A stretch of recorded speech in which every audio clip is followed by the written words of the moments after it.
No, it's okay. We're gonna do, tonight you're gonna do 40 through 45, and I will be contacting parents if you do not have that one done. Okay? Okay, we're gonna start with 34. And these, for the most part, are just pretty easy breezy, beautiful. Jeff is buying tickets for a group of concerts. He wants tickets for at least 8. It's frozen. Thank you. Jeff is buying tickets for a group of concerts. He wants tickets for at least 8 concerts. What symbol should we think of when we see at least 8 concerts? Yes. Like the symbol that looks like Don't show me the symbol. You have to give me the name for it. Greater than or equal to. So greater than or equal to what? 8. Good. So he wants to buy a certain number of tickets that has to be at least 8. So greater than 8 or equal to 8. Even just with that information, you can get the right answer. Because this is the only one that shows that the number of tickets, buying tickets for the afternoon concert and for the evening concert, the number of tickets will be greater than or equal to 8. This one is less than or equal to, so we know that's not it. This one is saying the number of tickets he wants to buy has to be compared to 300, which is not correct. So we know right away that A is correct. I'm going to talk about something. Let's pretend that you weren't able to find the answer that quickly. Let's say you're going to rely on the other part of this information. This is where it could trip you up. Each ticket for an afternoon concert costs $15, and each ticket for an evening concert costs $30. So now we're talking about the price. He wants to spend no more than $300. Now, what symbol do you think of when it's no more than? Less than or equal to. But here is the confusing part. Look at the way they wrote these inequalities. What's weird about this? And it's backwards. It's kind of backwards, right? It's not wrong. It's just not the way we would naturally write it, and they're doing that on purpose. They want you to know that even though we're thinking, okay, it's got to be less than or equal to 300, we're not going to just pick the less than or equal to. Oh, they don't even have a trick here. They're both greater than. Okay. Never mind, it doesn't even trick you. Okay. Oh, this is the very same exact thing. Never mind, this question is way too easy. I thought they were trying to trick you. It's so easy. Okay. I'm so used to these questions being so tricky. What inequality is shown in the graph? Okay, well, if we have to identify the symbol, what 2 things are we looking for? Jason? If it's a dotted or dashed line, Good. if it's shaded above or underneath. Very good. What's up, Jason? And then somebody tell me what the dotted or dashed line implies, Gavin. It's not equal to. If it's dashed, it is not equal to it. And if it's solid, it has the or equal to symbol. And then what about how do we know if it's, or what does the shading tell us? If the shading is above the line, the 2x, then the slope, the other side of the equation is greater than 1. If it's below, wait, that's not the way. Yeah, you're making it more complicated than it has to be. You're wrong. Just tell me what the symbol is. If it's shaded below If the it's line. shaded below the line, it's less than. Very good. I think I already put one. Yeah, I put one in there for you. Okay. So we know that because this is dashed, it is not going to be these. And we know that it's shaded below. Whoever's doing that like clicking thing or whatever that is, stop. If it's shaded below the line, it's going to be less than. So that part is taken care of. Now we just need the slope and the y-intercept. The y-intercept is the easiest thing to find, except when you have a graph that looks like this, because it's a little annoying because it counts by 2's and it intercepts in between those like perfect intersections. So I kind of put a little dot here to show where this dashed line intersects. And luckily on your digital version, when you take the EOC, you should be able to zoom in, get a really clear picture of where it intercepts, which is halfway between here and here, which would be -3. And then this slope, all you would have to do is count rise over run, which is a little tricky again because the clear intersections are just not really happening here. So it intersects again in the middle of the box here. So you'd have to go up 1, 2, 3, 4, and then over 2, and you get 4 over 2 is 2.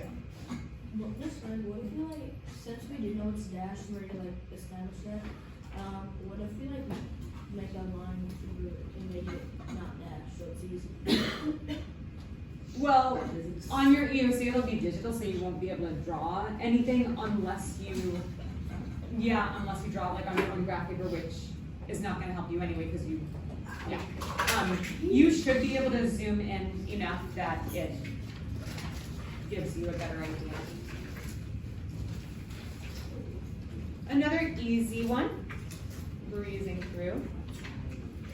Determine a function type that could represent the values in the table.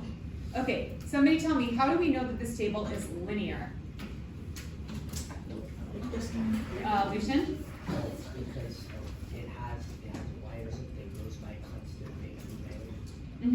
It's not y intercepts, but it's the y values or the output values. So it goes from one output to the next, and then again by the same amount. We call that a very good common difference. So I'm going to give Lucian and Tiana.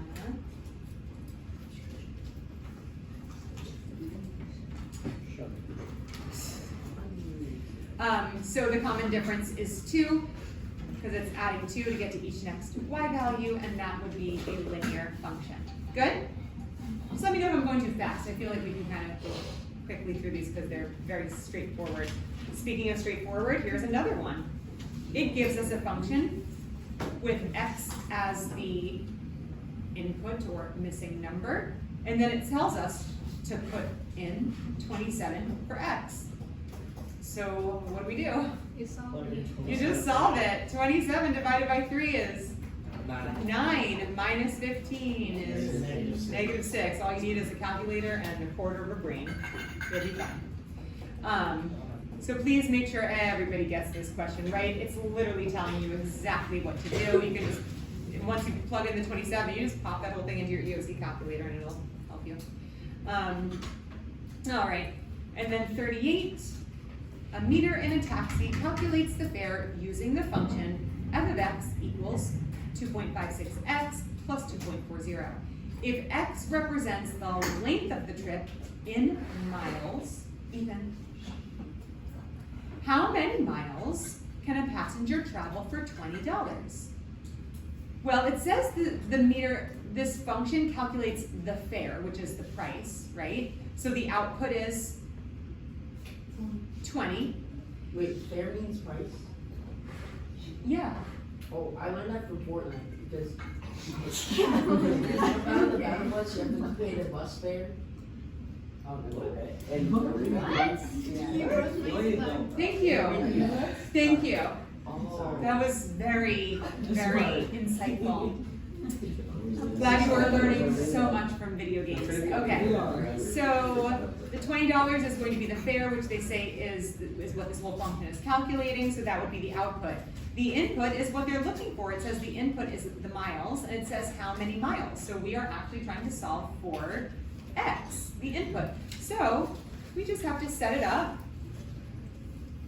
by plugging in that $20 fare into the output. Then we solve for x algebraically. Get it by itself. Subtract 2.40 from both sides. Then you get 17.6 equals 2.56x. Divide on both sides by 2.56, and boom, you've got your answer.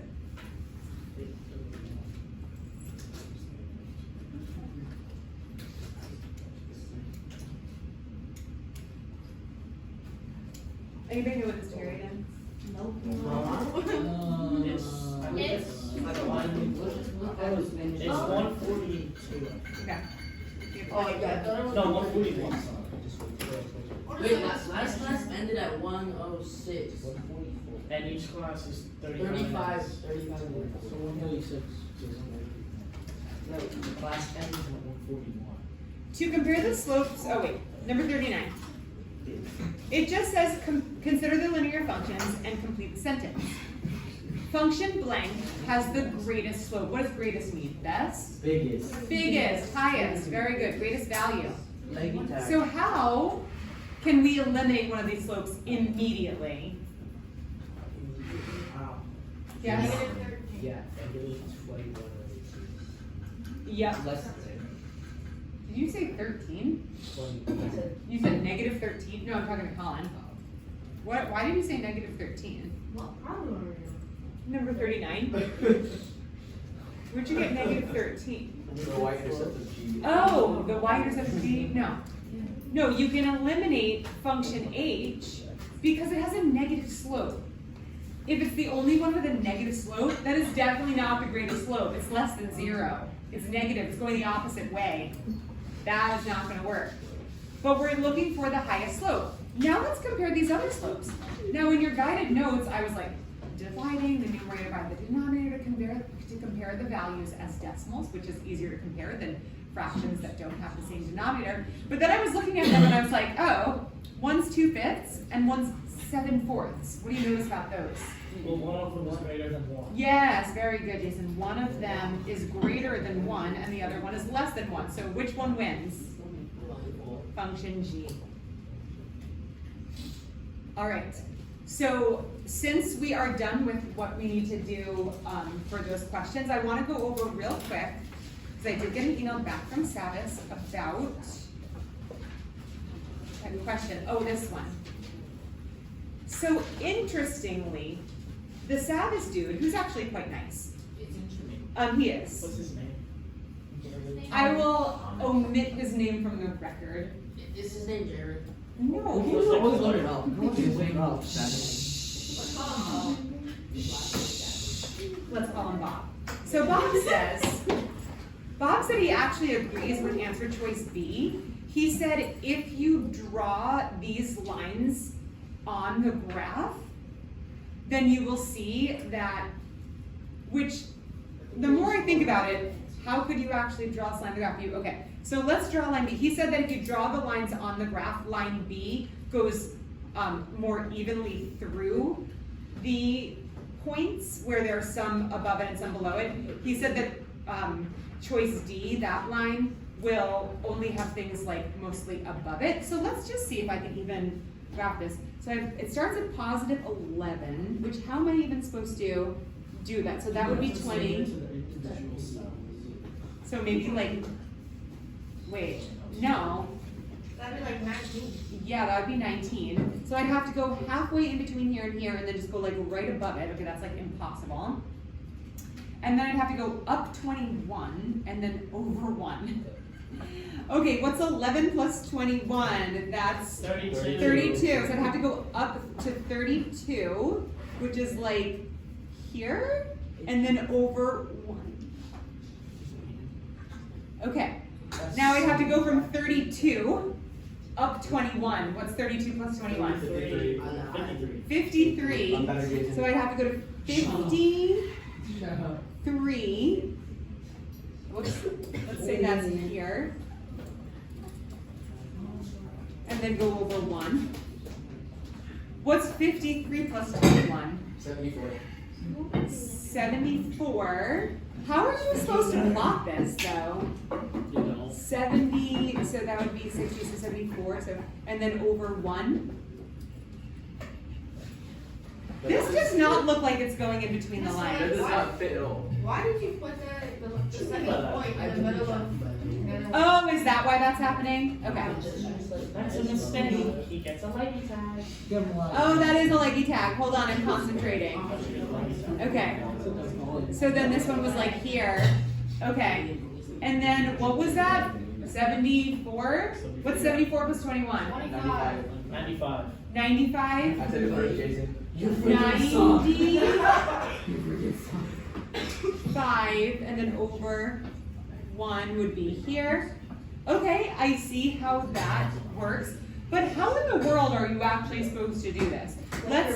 I see how that is a good line. Okay, what about this one? If it starts at 0 and it goes up 20 over 1, and then up 20 over 1, up 20 over 1, up 20 over 1, up 20 over 1, up 20 over 1, up 20 over 1, up 20 over 1, Yeah, up most 20 people are over above 1. the line. So this, That's education. so I definitely agree with his statement that if you do compare both lines, choice D doesn't look like the better fit.